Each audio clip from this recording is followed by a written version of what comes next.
Hey guys, welcome to the Field of 68 YouTube channel. If you like what you see here, hit that subscribe button and you'll get more college basketball content just like this. Welcome back to the Saturday evening edition of the Field of 68 After Dark. Rob Dauster, Randolph Childress, Jeff Goodman. We got about 6 minutes left before we're going to head to the afters over on our YouTube channel. If you're listening on Sirius, make sure you jump in, you ask us questions. We try to answer them without getting canceled. There's no guarantee that we can actually kind of thread that needle, so to speak.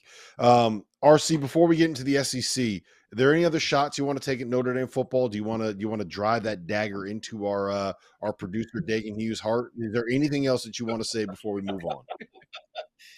No, I've been warned already about it, but hey, we'll talk about the rankings again when we start. I don't talk to me next year if Notre Dame football is in the final in the playoffs. Then we'll talk.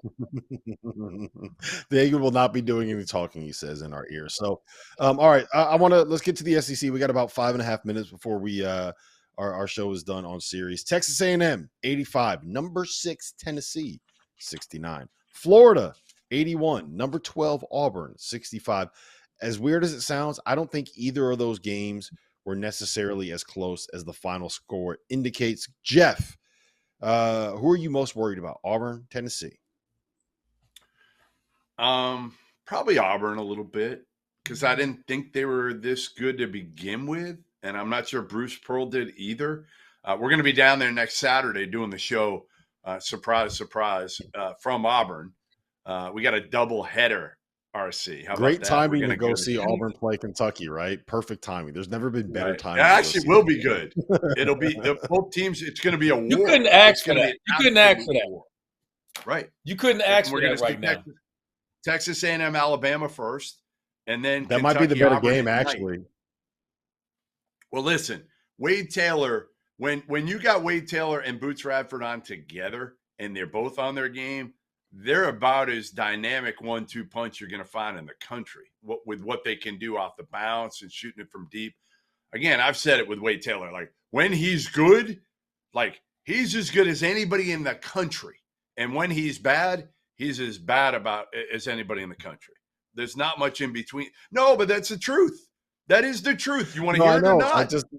Hey, Jeff, you know who he reminds me of? You're not wrong. You're not wrong. It's just you know who he reminds me of? It's funny when we hear this. Go ahead, RC. Sorry. No, he reminds me of Nigel Pack in that manner. Mm-hmm. He reminds me of Nigel Pack in that manner. Like two explosive guards that can give you 30. But then the flip side is you can be like, man, where like, have you like those shots. Then you go look for them. Right. In the shots. What were you doing? Were you looking on the papers on your desk? Is that what you were just doing? Yeah, that's what you got to do sometimes when you're looking for. Because this is the A&M backcourt I thought I was going to see all year long. Mm-hmm. And then they come and we didn't see it all year. Then they come out tonight, and I'm like, damn. Like, this is what I thought I was going to get all year. And I know Rafa got hurt. I know he wasn't there and he missed some games, man. But, you know, they missed him dearly. But, man, I mean, you're talking about Taylor was a first-team All-American. You know, we expected him to be able to hold them down through that stretch as well, man. So, hey, look, this is what Buzz Williams does. Buzz Williams might be the new. It might not just be a must bus. It might be the Buzz bus now. In 2022, remember they lost the Buzz Saw in a row and 9 out of 10. Saw. Come on, the Buzz Saw. Yeah, the Buzz Saw. So they lost 8 in a row, 9 out of 10 in SEC play. They won their last 4. They made it to the finals of the SEC tournament, and they just missed out on the NCAA tournament in 2022. In 2023, remember they started 6-5, and they ended up winning the SEC regular season title, got into the NCAA tournament as the 7th seed. This year, they were 3-4 in the SEC at one point. They started out the season 7-4. They've now won 3 in a row. They've now won 5 of their last 6 and 6 of their last 8, and they are now sitting here at 6-4. It's 2 games out of first place, but if they go on the road next Saturday and they win at Alabama, which is all of a sudden a very intriguing game, we might be having a different conversation about them. Let's touch on Florida because we got to talk about Florida. 61 points from Riley Kugel, Walter Clayton, and Zion Poland. I don't know.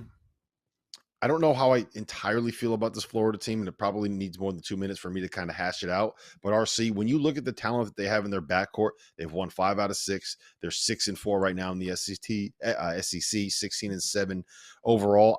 I'm kind of digging what Todd Golden's put together with this group. Thank you for watching the Field of 68. If you've enjoyed what you've seen here, hit that like button, share this link with your friends, or check out the description for some other places that you can consume Field 68 content.